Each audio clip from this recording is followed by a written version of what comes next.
So this lecture is going to be one on the concept of manifest destiny and also the real beginnings of sectionalism and tracing the history of this because it will be expansion west and the adding of new states, that constant question of what to do when you add new states that will lead to the Civil War. So this is really the build up to the Civil War. We're going to discuss some of the ways that this happens and why the addition of new territory is going to continue to bring up that question about slavery. And this time they'll reach a point where you can't keep compromising, and the question is going to have to emerge about what to do about slavery.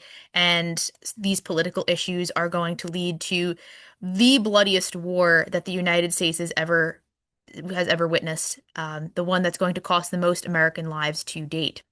So, talking about expansion west, further west than the Mississippi, further west than that we'd already talked about. So, we're going to get into a little bit of this today. And first, of course, I just want to talk about what am I saying when I say manifest destiny? What do I mean? Because this is a very important concept to know what manifest destiny is.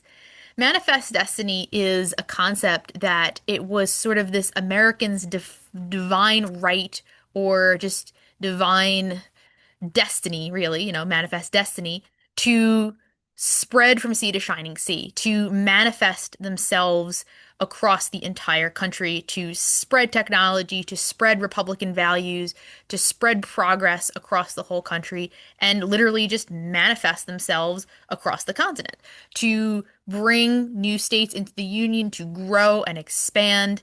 And it was a real, very attitude that was one very much of superiority and one that was very optimistic that the United States was destined to grow, destined to expand, destined to manifest.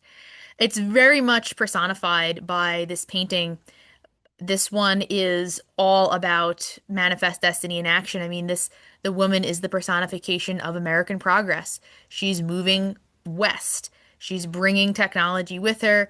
You see, she's stringing telegraph lines here. She has a school book. The light is coming from her. You have settlers moving west and running away. I don't know if you can see, it's very dark on my screen. Down there, you can see Native Americans and bears and all sorts of wildlife sort of fleeing as the Americans manifest themselves. And manifest destiny is something that Americans are going to aspire to. They want to manifest, they want to grow, they love the idea of making their country big. And they already have been doing this since the very beginnings of independence. Even before independence, remember, Americans really wanted to, the colonists, they really, really wanted to get that land, the fertile Ohio Valley area. The whole French and Indian War was about, a lot of that had to do with territory. They want to keep moving west. The West is fertile, the West is opportunity, and they've been doing this for a while. The Louisiana Purchase from Thomas Jefferson, you remember that one way, way, way back, early 1800s. That one was all about growing the United States doubles the size of it. Because Thomas Jefferson, who facilitated that, dreamed of an agrarian republic. The idea where the United States would be a nation of small farmers, it would be a nation of agriculture, of growth, of very self-sufficient individuals. And the way that they had solved the issue of, okay, you want to expand, but there's going to be a question of free or slave state that comes up, they kind of solved that in 1820 with the Missouri Compromise. The idea that, okay, you have a state that wants to come in as a slave state. To keep that balance, you have to add in more states as you go. You have to have equal amount of free and slave states so that it doesn't tip over into the favor of either one. Northern states are terrified that the southern states will make slavery run rampant and there will be no way for free labor to be productive. And the southern states are, of course, terrified of the North banning slavery, which was the whole the base, the soul of the Southern economy, especially now that cotton has become the king of the king crop there. Okay, so we have this, so this concept is going to really help push westward expansion. It's happening, it's going forward. The Missouri Compromise helps compromise and ease that issue of slavery, but there's also this sort of philosophical idea of why people should manifest that it's just divine right. The United States is a great place, it needs to be bigger. So a lot of these things driving expansion, pushing Americans west, pulling them west, a lot of westward expansion really it takes off during this time. First quiz question, what is manifest destiny? So a lot of this philosophy, this sentiment is going to spill over into the land of Texas, and it's going to be Texas is going to be gained from Mexico, and a lot of the territory that had been held by Mexico will cause a lot of the political turmoil in the United States. So we'll start out with a little bit here with this and talk about Texas first. So, a little bit of background here. In 1820, the Spanish government was eager to have people settle on the land, which is now sort of the Texas, New Mexico area. They actually wanted people to settle on it because they were hoping that American settlers would bring things like infrastructure and develop the land and till the soil and make it more appealing for their own settlers, for people of Spanish descent to populate that land. So in 1820, the Spanish government has an American named Moses Austin, for whom Austin, Texas is named. They say, you can settle here, you can create a settlement, and he does. But the stipulation was the Americans can't bring slavery there. The Spanish government did not want to see slavery be brought over. They did not want slavery used. They did not want that system in place. So that was kind of the rule. You can settle here. We want to see settlement here, but no slavery. So the Spanish government doesn't last very long, actually, after that. Mexico actually wins independence from Spain, so Mexico becomes fully independent in 1821, and they end up keeping the land grants, but they allow the Americans to stay, but they also keep that rule about no slavery. However, by 1830, it becomes very apparent to the newly independent Mexican government that the Americans aren't listening. They're flooding the area in droves. So many Americans are coming to settle in Texas, and they're bringing slavery with them. So they are not very happy with this, and the Mexican government annuls the land grants. They say it's null and void. Sorry, you're not listening.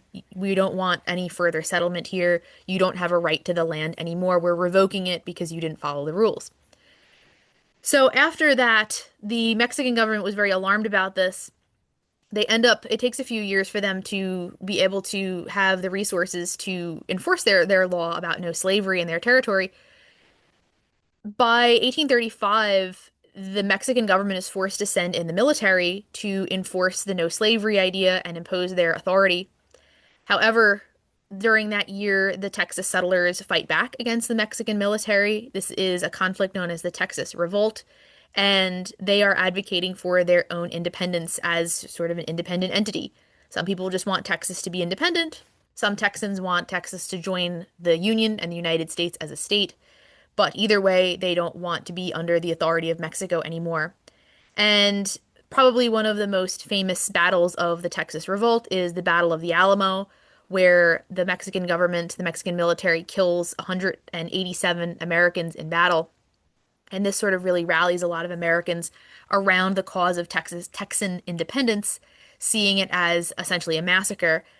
And soon, the a military man named Sam Houston. You probably recognize the name Houston.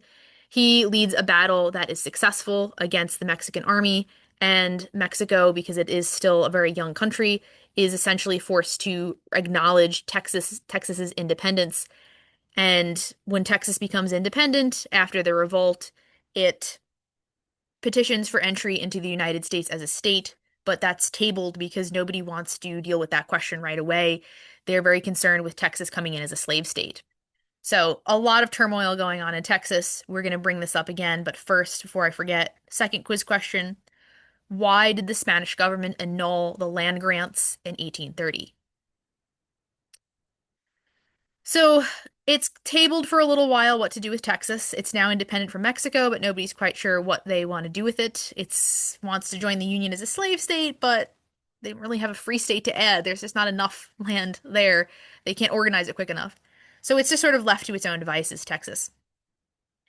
But when the election of 1844 occurs, it's an election year, and these politics will soon bring Texas back into the picture.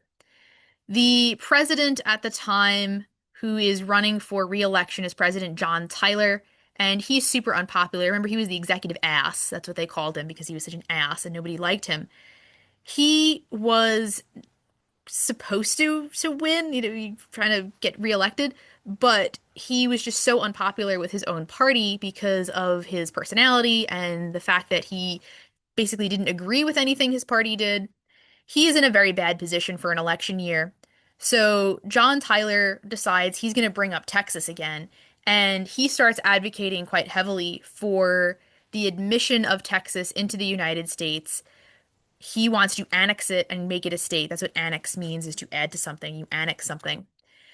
He really pushes for it, and he tries to bring it in as a slave state. And he's doing this mostly to appease the South because Tyler is so eager to win votes. He's hoping that the South will be enough if he promises them a new slave state, that the South's vote will carry him back into office and help him be successful. But he's just so unpopular and so heavily disliked that he eventually kind of realizes that Texas isn't going to help him win. So he ends up endorsing James K. Polk. He drops out of the race and endorses Polk, who had been a Tennessee governor, and Polk ends up defeating the Whig candidate Henry Clay, and all of a sudden we have James K. Polk as president, and people were kind of surprised because he was known as a dark horse candidate. Nobody really saw him coming. All of a sudden now he's president. But Polk ends up winning because Polk promises to keep going on with the compromises. Okay, we could bring Texas in as a slave state. He's going to bring in areas up like Oregon in as free states, and maybe California. Like he has a big plan. He seems to want to keep the balance, so people like Polk. They're satisfied with his ways to appease the whole free slave state argument. Talking about securing Texas, securing more territory with treaties and doing it very peacefully. So people kind of settle in a bit to Polk after this. He has a decent platform that Americans appreciate. All right, next quiz question. Why did President John Tyler advocate for the annexation of Texas? But President Polk is indeed, in his efforts to add more territory to the United States, is going to get the country involved in a war with Mexico, known as the Mexican War, that lasts from 1846 to 1848. And what happens with this is he's got his eyes on especially areas like California and what's now kind of the Arizona, New Mexico area, but especially California, because has a big coastline along the Pacific. And Polk offers Mexico money to buy it. He wants to actually buy it from Mexico. But Mexico declines. They're not really interested in selling it. It's a big part of their nation. They're still fairly newly independent. Um, and they say no. So what Polk does in 1846 is he decides he still wants California. The Mexicans won't sell it to him, but he's going to figure out a way to get it. So what Polk does is he ends up sending American troops into this disputed territory here. It's in the middle of the map in red. And remember, Texas is considered kind of its own entity here. Americans have a pretty strong claim to Texas after the Texas Revolt, and they're in Texas, but this whole area here is indeed disputed. Nobody can really determine if the Americans kind of got that when they got Texas, or is that still technically Mexico? So it is heavily disputed, but Polk kind of claims it for America and stations troops there. The Mexican forces don't really agree with that, so when they fight back, they see it as kind of defending their land, but Polk is able to spin it as they're attacking Americans on American soil. So he floods that disputed territory with Americans, claims it for America, and when Mexico fights back for Polk and his supporters, people who really want the land and who want California, are able to spin that as I mentioned, it's an attack on Americans on what they feel to be American soil. So he's able to then declare war. Mexico has acted aggressively. We need to fight back. This is his plan to get more territory. However, it's not all one-sided. There are plenty of arguments against the Mexican War. Not every single American is throwing their support behind Polk's effort to fight Mexico and gain this territory. A lot of arguments are made by people like Abraham Lincoln, who was a pretty not very well-known politician at the time, voicing concern about setting a really bad precedent where a president is just putting Americans anywhere and declaring it part of America and using that as justification for a war. People like Abraham Lincoln think that that's kind of a dangerous thing to do. But a lot of people also disagreed with the practice of fighting a nation that is still newly independent. You know, Americans love the idea of independence from an empire and kind of being nice to countries that throw off the yoke of Europe, and that they should be a little nicer to Mexico because it had just gotten independence from Spain. So plenty of people felt that this was very unjustified and kind of unfair to a young, untried country. Another argument, too, made by a lot of Northerners is, hey, this is unfair. That's a lot of territory in the South. I feel like a lot of these are just going to turn into slave states. So the North is extremely concerned about this, too, and not really into the war. So it does split the country along regional lines, the Mexican War, but it doesn't stop the war from occurring. It does happen. Uh, Next quiz question. What were some of the arguments against the war with Mexico in 1846? So the war, and it's, as I mentioned, it is a war. They do go forward with it, despite some objections like that about spreading slavery and taking advantage of a younger country. About 60,000 Americans enlist and volunteer in the conflict, and the conflict ends up going pretty well for the Americans. It goes pretty well in their favor. The United States troops are able to gain control over a lot of the territory because it's not very heavily populated. You remember that's why the Spanish and later Mexican government invited American settlers there, was to try to populate it and make it livable. There actually wasn't a huge non-indigenous population there. So the United States Navy is able to kind of sail around and help gain control of California, and that is secured pretty quickly. The bulk of the fighting Americans take down into central Mexico. A military leader named Zachary Taylor, who will later become president using the laurels of his fighting to do so, is a very adept leader. He brings American troops deep into Mexico, scores a lot of major victories, and occupies Mexico City. By then, the war is kind of considered over once your capital city has been occupied. And however, the occupation of Mexico City is enough to basically force Mexico to the negotiating table, and the treaty that comes out of this is in February 1848, known as the Treaty of Guadalupe Hidalgo, and this ends the Mexican War with the United States. And the Treaty of Guadalupe Hidalgo does several things. Some of the results are that it confirms fully officially on paper that Texas and a lot of that area is now part of the United States. It is their territory.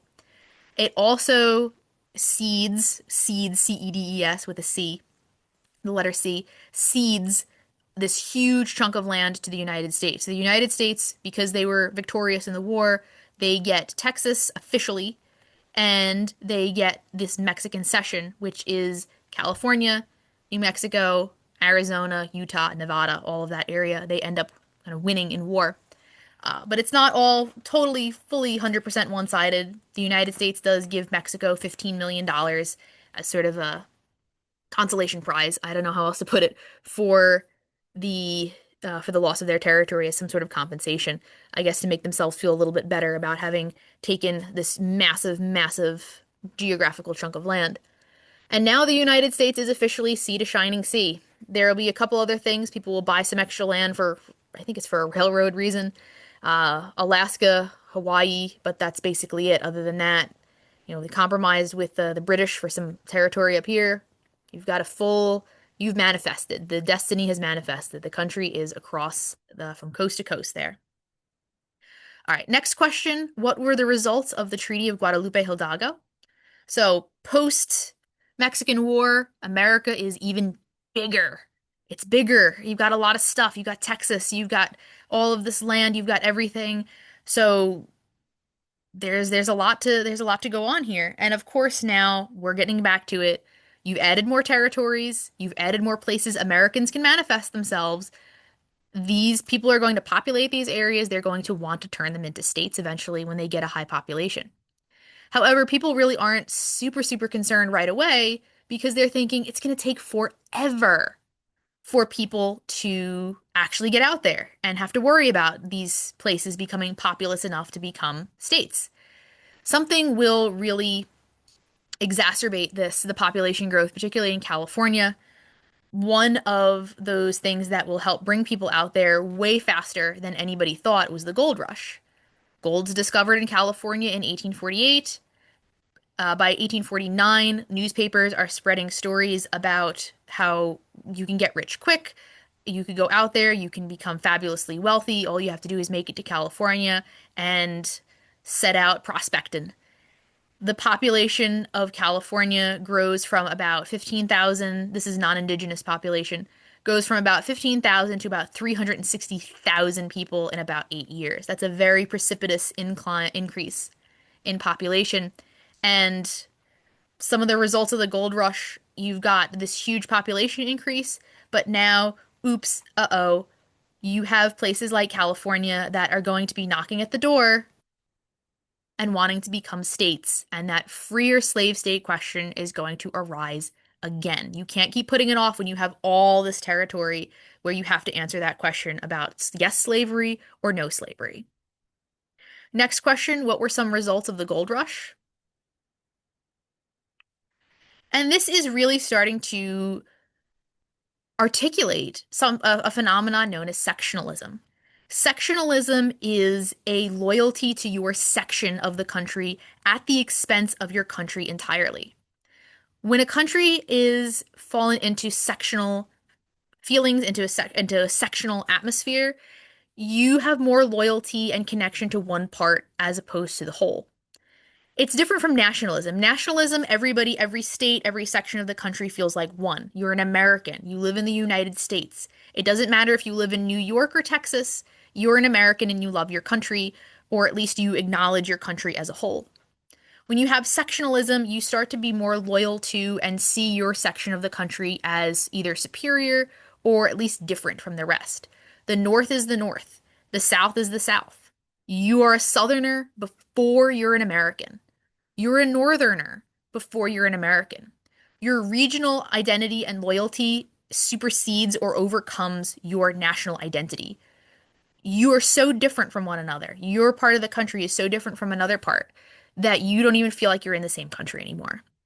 That is sectionalism, and that really starts to grow with all of these new territories being added in, with all of these new questions and these new rivalries coming in between adding new territories, and it's all about the question of new states and the question of the expansion of slavery. So it's also kind of this sense too, sectionalism, that like your region is unique. Like the South and the North have nothing in common. They're almost separate countries. Yes, that's a hint about the upcoming Civil War. Next question, what is sectionalism? So, adding to that is the growth of new political parties that really highlight how sectionally divided the country has become. In 1848, a new political party emerges known as the Free Soil Party, and the goal of the Free Soil Party was to make sure that all newly acquired territories, that if they became states or not, would ban slavery. It should be free soil, no slavery allowed. That was their whole platform, was stop the spread of slavery by just blanket banning it from all of the new stuff that you're going to add, all these new lands. Their goal is to do that because some of them are abolitionists. They think slavery is morally wrong and should be stopped, and this is what they're going to advocate for. But plenty of free soilers, as they call themselves, don't really have any moral connection to slavery. They have more of an economic opposition to it. They're worried that slavery takes away opportunities from free white laborers. They want the West open for free white, especially free white men, to go and be self-sufficient, to go and farm and have their own land, or even just have opportunities to work on maybe someone else's farm. They want the land there for free labor, and they feel that if slavery spreads all over the West, there'll be no jobs left for free white men to have. So they've got a whole mix of sentiments going on here. Some people feel like it's both. They just want to see slavery end and they want more opportunities for free work. And that's what they're advocating for. They don't really want to see poor whites competing with slave labor and losing. So the former president Martin Van Buren runs on the free soil ticket in the 1848 election. He's pictured here with their motto "Free soil, free labor, free speech." Many of them were kind of mad at how anti-free speech the South had gotten and how violent they'd gotten over slavery. We talked about that with things like William Lloyd Garrison. But Martin Van Buren and the Free Soil Party are not victorious in 1848. They lose the election to Zachary Taylor. Remember him? He was the big hero of the Mexican War. This is basically enough to kind of propel him right into office. Zachary Taylor is a Southerner, but he's also a huge nationalist. He wants keeping the Union together. He's afraid of the sectionalism that seems to be splitting the country in half. He's determined to keep it together, and he is also sort of just still kind of riding on the laurels of his war hero status. Next question, what was the goal of the Free Soil Party? So Zachary Taylor is in office, and Zachary Taylor is faced with more questions about what to do when new states want to be added to the Union. By 1850, oops, there it is. There's California with its big population after the gold rush, would like to be admitted to the Union as a free state. Uh-oh, what do we do to keep the balance? Well, Congress will pass a series of acts designed to do that. That would become known as the Compromise of 1850, another compromise, and yes, it's all about slavery. It's all about keeping that balance. This compromise does several things. The goal is to keep the balance, but also get California in there. You do want to add California as a state. It's a big, nice state. California, everybody agrees to this Compromise of 1850. It goes through. The agreement is that California will be a free state, and Washington, D.C. will no longer have a slave trade. It will no longer allow the selling of enslaved individuals. But for the South, they're not going to get nothing out of this compromise. They get promised that nobody's going to try to ban slavery in all of the territories that have not been added as states yet. The South gets promised they get sort of their compromise is that they get told, okay, we promise anything not a state yet, we are going to determine the status of slavery in that area by a vote. So the South likes that because it's not getting slavery taken away. Okay, we've got territory that's not a state yet. Instead of deciding now if it's going to be a slave or free, we're going to wait till it gets populated enough. When it comes knocking at the door asking to be admitted to the Union as a state, we're going to have the people living there vote. That's the promise that they get. And the South says, okay, it's not a ban on slavery. We'll take it. They also agree the South gets in its favor agreements by the North that people in the North will have to help return runaway slaves. There will be stricter laws about that, about their capture and return. So that is in the favor of the South.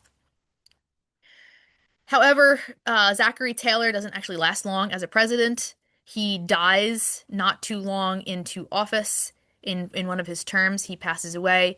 The story is that supposedly President Zachary Taylor ate too much sweet stuff and fruit at a fundraising event. They were trying to raise money to build the Washington Monument, and he got like some kind of intestinal issue, and he dies. And the Compromise of 1850 is pushed through by Millard Fillmore, who takes office after Zachary Taylor's death. So Zachary Taylor helps sort of facilitate this, but it's Millard Fillmore who becomes the president when a lot of this action happens. Okay, almost forgot. Next question. What was the goal of the Compromise of 1850, and what were the compromises that were made? So one of those compromises, as you hopefully recall me saying, was about the stricter return of fugitive slaves or runaway slaves who were in the North. This was something that was in the favor of the South. It's a compromise. Everybody has to give and take. The South gets this in its favor. They get the Fugitive Slave Act. This part of the Compromise of 1850 is really, really going to annoy Northerners for several reasons. The Fugitive Slave Act gives the federal government a lot of power. They can send in agents to capture and return fugitive or runaway slaves, even in free states. So, a lot of free northern states, states like Massachusetts, that have banned slavery for decades, feel that their authority has just been absolutely crushed. The federal government is coming in and telling us what to do. They're overriding our laws about no slavery. They're overriding our laws about freedom. So they're not very happy about what they feel is too much government power. It's making the federal government too big and too powerful, and it's crushing on their rights as states, as free states. A lot of people also really disliked the fact that the Fugitive Slave Act, as it was known, required private citizens to assist with capture and arrest of fugitive slaves. If a federal agent says, there's a runaway slave in the area, I think he was seen around here, you have to come help me catch him. Guess what? By federal law, you had to help out. It didn't matter what your sentiment was. If you were an abolitionist, if you didn't believe, if you felt slavery was wrong, too bad about your morals and beliefs. By federal law, you have to help assist with recapture if you're put in that position to do so. You are legally required to do that. Naturally, a lot of people, especially abolitionists, are just livid about this, that this is a total overreach of government power. It is an abuse of their rights as private citizens, and it forces them to do things that they find morally abhorrent, that they disagree with. Who is the government to tell someone what to do and that they are forced to agree to recapture somebody who has escaped? It becomes kind of a national issue and it gets a lot of press time. There's a lot of cases of individuals who escape north, enslaved individuals. They make it to the north. They thinking they're free or trying to escape slavery, and they're recaptured and forced back in chains. This was one of the most famous cases was a man named James Hamlet. He's pictured here in this cartoon, this anti-slavery cartoon. He was the first person who was recaptured under this act. He was recaptured in New York and was forced to return back to the South after having been caught in a free state. Uh, the outrage about James Hamlet's capture and return to the South was so great that abolitionists ended up repurchasing his freedom to officially make him free and let him return to the North. It just shows how vastly unpopular the Fugitive Slave Act was with Northerners. And a lot of Northerners feel that the South is very hypocritical. They're talking about states' rights and protections to slavery and not making the government too big, but here they are very happy that the federal government is helping them recapture their escaped enslaved property. When it's in their favor, they don't seem to mind the federal government stepping in and doing things that otherwise they might have found questionable in any other circumstance if it wasn't benefiting them. So the gulf between regions is growing. Sectionalism, tension, it's all starting to expand and exacerbate, and it's due to sectional growth. It's due to territorial expansion and more land added in. The growth of the United States geographically is going to split it apart. Final quiz question. Why did the Fugitive Slave Act anger so many people and anger so many Northerners? And when we continue, we're going to keep on with the topic of things leading up to the Civil War.